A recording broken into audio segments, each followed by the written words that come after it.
All right, hello. I almost was gonna say welcome to day 2 of 10 days to 10 years sober, but I guess it would be welcome to 9 days to 10 years sober since we are counting down, in fact. I hope that you found yesterday's video, or if you're listening on Spotify podcast, valuable, and I'm excited to continue this journey as we count down to 10 years sober with you. So today I want to share just a little nugget of wisdom that I picked up early on in my journey of recovery that has always stuck with me. And the reason I love this lesson so much is because I feel like it really does apply universally to anything in the healing space. So you may be watching this and you're like, well, I'm not an addict, I'm not in recovery, how do these videos apply to me? And they all will have some universal application to some degree, but this one in particular really applies to everything healing related, but you could even expand it far beyond just healing. And so I'll just dive into the lesson and you can apply it to your life as you see fit.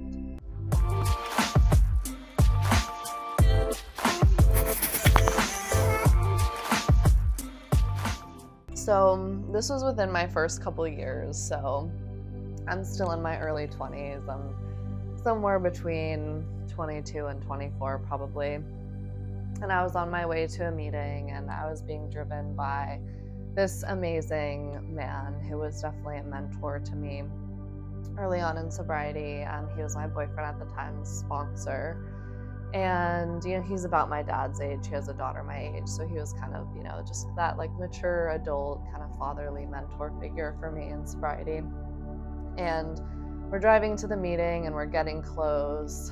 And he said something to me. He was like, Elsa, recovery is not for those who need it. And I remember sitting in the back seat thinking to myself, like, what the hell is he talking about? Like, obviously it's for those who need it. Once again, kind of like in my story from yesterday, I was like, okay, well, maybe in your 60s it's different because this is your social life now.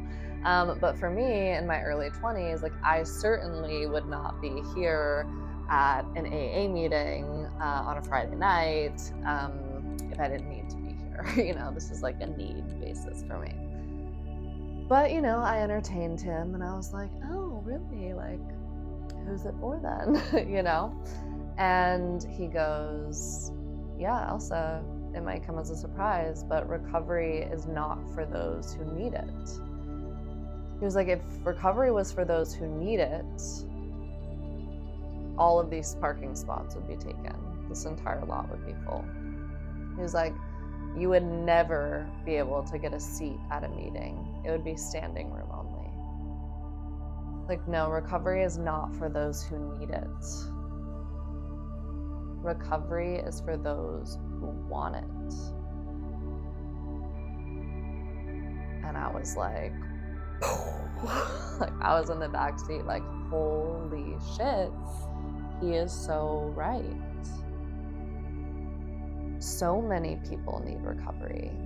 There are so many, and this gives me chills and just moves me to my core. There are so many people who would benefit from getting sober. There are so many people who are sick and struggling and suffering in their addiction. But recovery really is for those who want it. There are so many people who need it, but the statistics for alcoholics recovering and getting long-term sobriety are abysmal. They're extremely, extremely low.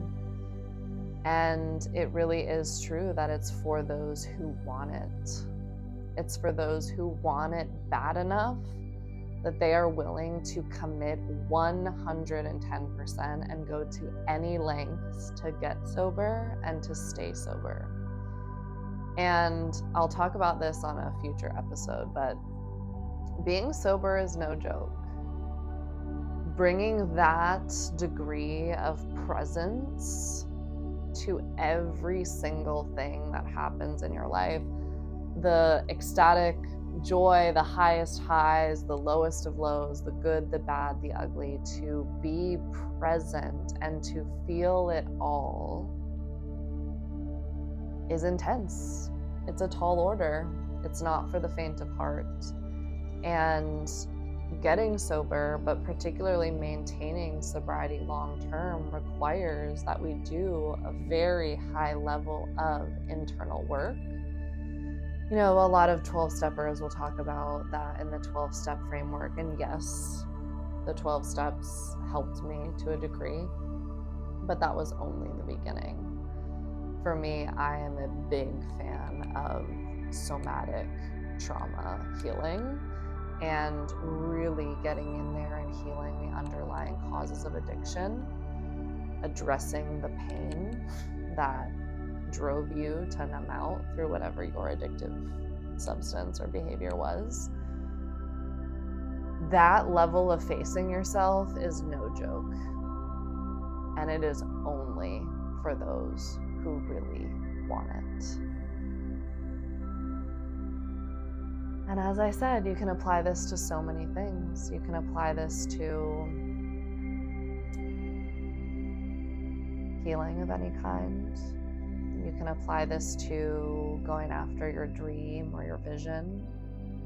You could, apply this to training for the Olympics, like it's really for those who want it and who want it bad enough and are committed enough to the vision to do whatever it takes to get it and to maintain it. So I offer that to you. You can apply it wherever in your life it fits the most. But just think, do you need it or do you want it? And how does that change your relationship to doing whatever it takes to recover, to heal, to create the life you desire? All right, I'll see you tomorrow. Have a wonderful rest of your day, and I'm excited. We'll be back tomorrow, and there are only 8 days left.